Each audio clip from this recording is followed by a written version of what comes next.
Hello all, இன்னைக்கு எபிசோடில் கதை சொல்லும் நேரத்தில் அப்சராவோட ஸ்டோரி தான் இருந்தது. அப்சரா அண்ட் கமருதீன். ஆனால் அதில் அப்சராவோட ஸ்டோரி ரொம்பவே டச்சிங்காக ஆயிடுச்சுன்னு சொல்லலாம். அப்சரா அவங்களோட ஸ்டோரி சொல்கிறாங்க. அவங்க டிரான்ஸ்ஜெண்டர், அவங்களுக்கு இந்த மாதிரி நான் இந்த மாதிரி தான் சொல்லிட்டு முன்னாடியே தெரியும்.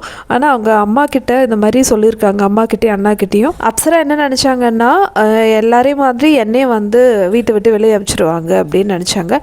ஆனால் இவங்க இந்த விஷயம் சொன்ன அடுத்த செகண்ட்லேயே அப்சராவோட அம்மாவும் அண்ணாவும் ஏற்றுக்கிட்டாங்க. நீ நான் பெத்த பொண்ணு, ஸோ உன்னை நான் எதுக்கு வெளியே அனுப்பணும், நீ எந்த தப்பும் பண்ணல, எல்லாமே நம்மளே பார்த்துக்கலான்னு சொல்லிட்டு வீட்டில் எல்லாருமே சப்போர்ட் பண்ணாங்க அப்படின்னு சொல்கிறாங்க. இந்த மாதிரி கதை கேட்கும்போது இதெல்லாம் நிஜமாலுமே நடந்திருக்கு அப்படின்னு தோணுது.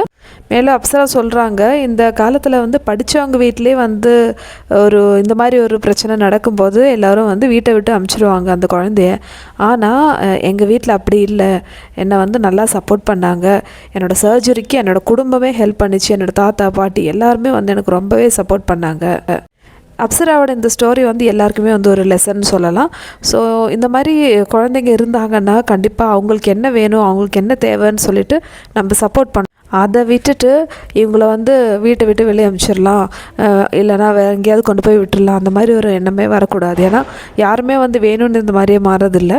ஸோ அவங்களோட சிச்சுவேஷன் புரிஞ்சுக்கிட்டு அதுக்கப்புறமேட்டு அடுத்தது என்ன பண்ணணும்னு சொல்லிட்டு தெளிவாக டிசைட் பண்ணலாம். இதுதான் என்னோடய ஒப்பீனியன். அப்சராவோட குடும்பத்துக்கு பிக் பாஸ் மெம்பர்ஸ் எல்லாருமே எழுந்து நின்று அவங்களுடைய வணக்கத்தை தெரிவிச்சிட்டாங்க. நீங்கள் ரொம்ப சப்போர்ட் பண்ணீங்க, இந்த மாதிரி ஒரு ஃபேமிலி எல்லாருக்கும் வேணும்னு சொல்லிட்டு.